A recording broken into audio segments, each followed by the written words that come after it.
And I learned the hard way that there are those kind of tragedies that you can't do anything about ever, that you can't change, no matter how much you might want to. Imagine meeting your favorite celebrity.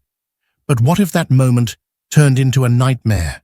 From tragic accidents to disturbing incidents, some encounters with stars have left lives forever changed.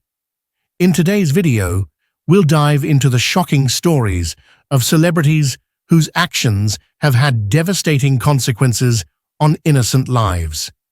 Stay tuned for the unbelievable truth behind Ashley Greene's condo fire, Matthew Broderick's tragic accident, Britney Spears' public breakdown, and more. Don't forget to hit that subscribe button. These are stories you won't want to miss. Ashley Greene gained recognition for her role as Alice Cullen in the movie adaptations of Stephenie Meyer's Twilight series.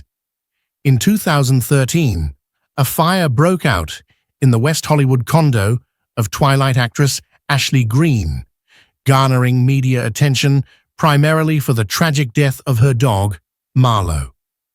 While that loss was heartbreaking, less coverage was given to the impact the fire had on her neighbors.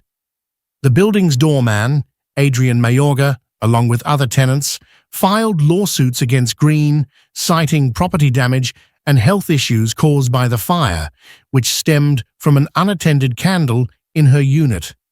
Reports suggest that Greene's issues with her neighbors predated the fire. TMZ revealed that residents accused her of being a disruptive neighbor who often hosted noisy parties. To make matters worse, some tenants complained that Greene didn't reach out to apologize or take responsibility for the incident. Despite the grievances, her landlord welcomed her back to the property. In 2016, TMZ reported that Greene had settled with Mayorga for an undisclosed amount. Matthew Broderick is an American actor known for his iconic roles. These include his Golden Globe-nominated performance as the lead in Ferris Bueller's Day Off, 1986, voicing adult Simba in Disney's The Lion King, 1994, and portraying Leo Bloom in both the Broadway musical The Producers and its 2005 film adaptation. In 1987, he was involved in a tragic car accident in Ireland that claimed the lives of Anna Gallagher, 30, and her mother, Margaret Doherty, 63, in a head-on collision. While Broderick spent nearly a month in the hospital recovering from injuries, he ultimately faced only a $175 fine after the initial reckless driving charge was reduced to careless driving. The lenient verdict sparked outrage, with Gallagher's husband describing it as a travesty of justice at the time. 15 years later, the New York Post reported that Broderick expressed willingness to meet with the victim's family, who appeared ready to forgive and move forward. Martin Doherty, a family member, shared with the Post, "He didn't kill my mother and sister deliberately. There were strong feelings at the time, but I have since forgiven him and feel no anger toward him." Broderick's spokesperson also commented, stating, "Matthew is open to meeting them. There is no ill will or anger. The family is seeking closure." Despite these statements, it remains unclear whether the meeting ever occurred. In a 2012 interview with the Impartial Reporter, Doherty revealed that he had never been in contact with Broderick over the years. Nevertheless, Doherty maintained that he had forgiven Broderick, emphasizing his understanding that the tragedy was an accident. With over 150 million records sold globally, Spears is one of the best-selling music artists in the world. 2007 marked the year Britney Spears' erratic behavior ceased to be a subject of humor. The former Disney star and pop icon experienced a highly publicized breakdown, abandoning rehab and infamously shaving her head in front of the paparazzi. Once controlled by her record label, Spears seemed to have reached a breaking point, revealing deep mental health struggles that had been evident for several years. In 2004, she shocked the world by marrying her high school friend Jason Alexander in a spontaneous Las Vegas ceremony. After flying Alexander in on a private jet, the two impulsively decided to marry at a local chapel, causing panic within Spears' team. Her manager, Larry Rudolph, arranged for a top Vegas lawyer to prepare annulment papers, which, according to Rolling Stone, stated that Spears lacked understanding of her actions to the extent that she was incapable of agreeing to the marriage. However, Alexander disagreed, claiming the team's reaction stemmed from the fact that they hadn't signed a prenup, although he maintained he wasn't after money. In an interview with ABC News, Alexander shared that he was in love with Spears and believed the feelings were mutual, adding, "That was probably the hardest part about it. I had obviously got my feelings involved." The marriage lasted only 55 hours, after which Alexander returned to Louisiana flying coach. Terry Gene Bollea, better known by his ring name Hulk Hogan, is a retired American professional wrestler. Currently a WWE brand ambassador, Hogan is famous for his larger-than-life personality, impressive physique, and signature blonde handlebar mustache and bandanas. He is widely regarded as the most recognized wrestling star around the globe. The same year, 2007, was also a challenging time for Hulk Hogan, particularly due to his son being involved in a devastating car crash that resulted in permanent brain damage to his friend.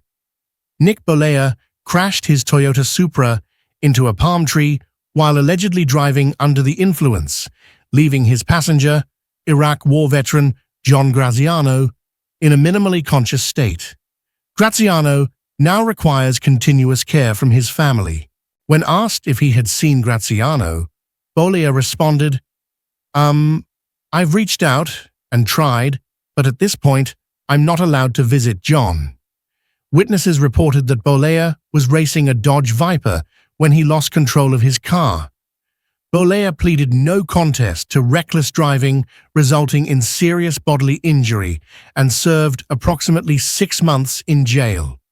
He was granted early release on probation in 2012, which was particularly painful for Graziano's mother, who had just lost another son in a car accident.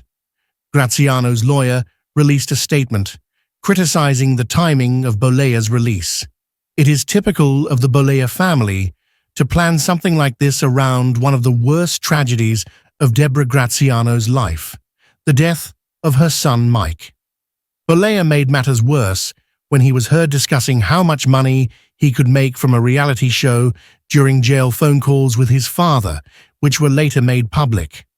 When Bollea appeared on Good Morning America to express regret for his actions, he insisted he deeply regretted those comments.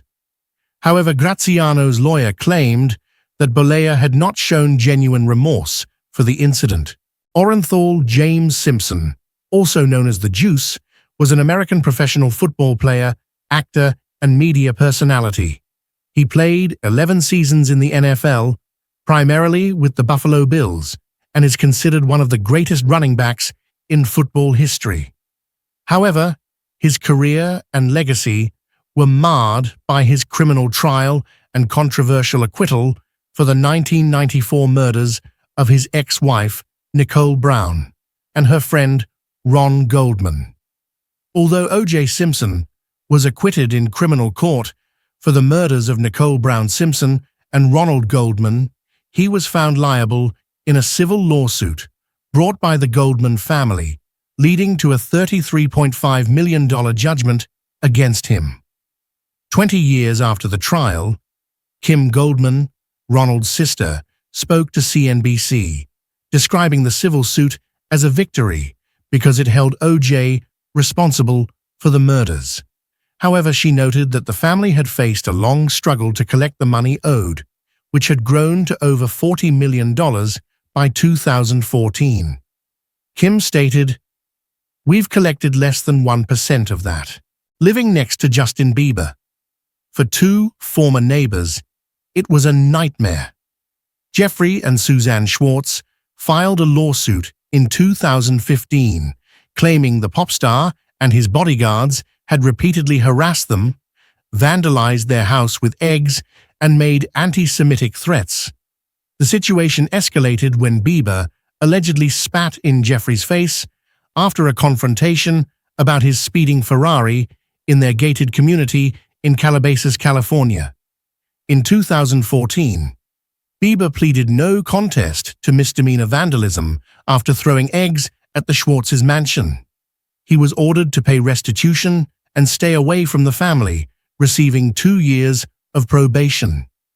The lawsuit also accused Bieber's entourage, fans, and the media of constant harassment following the incident. Laura Lane Welch Bush is an American educator who served as the First Lady of the United States from 2001 to 2009 during the presidency of her husband, George W. Bush, the 43rd president. Before her time in the White House, she was the First Lady of Texas from 1995 to 2000, when George W. Bush served as governor. Laura Bush had to deal with a traumatic event from her past, while her husband campaigned for president. In 1963, when Laura was 17, she caused a fatal car accident by running a stop sign in her father's Chevy Impala. She was hurrying to a drive-in movie and didn't see an oncoming Corvair sedan driven by Michael Dutton Douglas, a popular athlete and possibly a former Flame. The collision killed Douglas and left his car 50 feet from the road. In her 2010 book, Bush described how the incident devastated her. "I lost my faith that November lost it for many, many years," she wrote, recalling the sound of the victim's mother crying in the emergency room. She also shared the lesson she learned. There are those kinds of tragedies you can't change, no matter how much you want to. Harvey Phillips Specter was an American record producer, songwriter, and convicted murderer. Renowned for his innovative recording techniques, Specter is credited with developing the Wall of Sound, a production style known for its rich orchestral layers and diffusion of tone colors. He became a prominent figure in pop music during the 1960s, influencing the industry significantly. However, his legacy was marred by his conviction for the murder of actress Lana Clarkson in the 2000s. Despite this, he remains regarded as one of the most influential figures in pop music history and one of the leading producers of the 1960s. However, Spector's reputation turned grim after the 2003 death of actress Lana Clarkson at his mansion. Clarkson, 40, was found dead from a gunshot wound to the mouth. After a mistrial, Spector was sentenced to 19 years to life for her murder in 2009. He will be eligible for parole in 2028 at the age of 88. The prosecutor described Spector as a very dangerous man who has a history of playing Russian roulette with women. Clarkson's mother expressed her sorrow, stating, "All of our plans together are destroyed. Now, I can only visit her at the cemetery." Vince Neil is the lead vocalist of the heavy metal band Mötley Crüe, which he helped form in 1981 and fronted until his departure in 1992. Neil rejoined the band in 1996, continuing with them until their retirement in 2015, and returned in 2018 when the band reunited. Beyond his work with Mötley Crüe, Neil has released 3 solo studio albums, with his latest, Tattoos and Tequila, coming out in 2010. Vince Neil, lead singer of Mötley Crüe, was involved in a tragic car accident in 1984. While driving home from a liquor store with his friend, Nicholas Razzle Dingley of Hanoi Rocks, Neil crashed head-on into another vehicle. Dingley died in the crash, and 2 others were severely injured. Neil was charged with vehicular manslaughter and DUI. He served part of a 30-day sentence and paid $3 million to the victims, later remarking, "I bought my way out of jail." As a teenager, in 1986 and 1988, Mark Wahlberg was involved in racially charged incidents. In June 1986, at 15 years old, Wahlberg and 3 friends chased after 3 black children, shouting racial slurs and throwing rocks at them. The following day, they harassed a group of mostly black 4th graders, including one of the previous day's victims, with more racial insults and rocks, even encouraging others to join in. In August 1986, a civil lawsuit was filed against Wahlberg for infringing on the civil rights of the victims. Wahlberg and his friends were given a civil rights injunction, warning that further hate crimes would result in jail time. In April 1988, at 16 years old, he attacked a middle-aged Vietnamese-American man on the street using racial slurs and knocking him unconscious with a wooden stick. Later that day, he assaulted another Vietnamese-American, Johnny Trinh, punching him in the eye. When arrested, Wahlberg remarked to the police, "I'll tell you now, that's the motherfucker whose head I split open." He later claimed he was under the influence of PCP at the time. Wahlberg also made multiple racist comments about gooks and slant-eyed gooks. Initially charged with attempted murder, Wahlberg was convicted on 2 counts of assault with a dangerous weapon, marijuana possession, and violating a civil rights injunction from 1986. He pleaded guilty to felony assault and was sentenced to 3 months in jail, but served only 45 days. Although Wahlberg believed he had caused permanent blindness in one victim's eye, it was later revealed that Trinh had lost his eye during the Vietnam War. In August 1992, he fractured the jaw of his neighbor, Robert Crean, in an unprovoked attack. Court documents indicated that Wahlberg and another man, Derek McCall, assaulted Crean, with McCall holding him down while Wahlberg repeatedly kicked him in the face.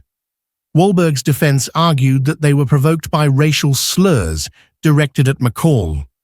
The case was settled out of court, avoiding a criminal trial. His past actions highlight the severe consequences of unchecked behavior and the long-lasting impact of his violent, racially charged incidents. His criminal record, which includes a civil rights injunction and multiple assaults, casts a shadow on his early years before he became a successful actor and producer. Although he expressed regret and even met with one of his victims, Wahlberg's efforts to atone for his past, including requesting a pardon, have remained contentious. His story serves as a reminder of the potential for growth and change, but also the importance of acknowledging and confronting past actions.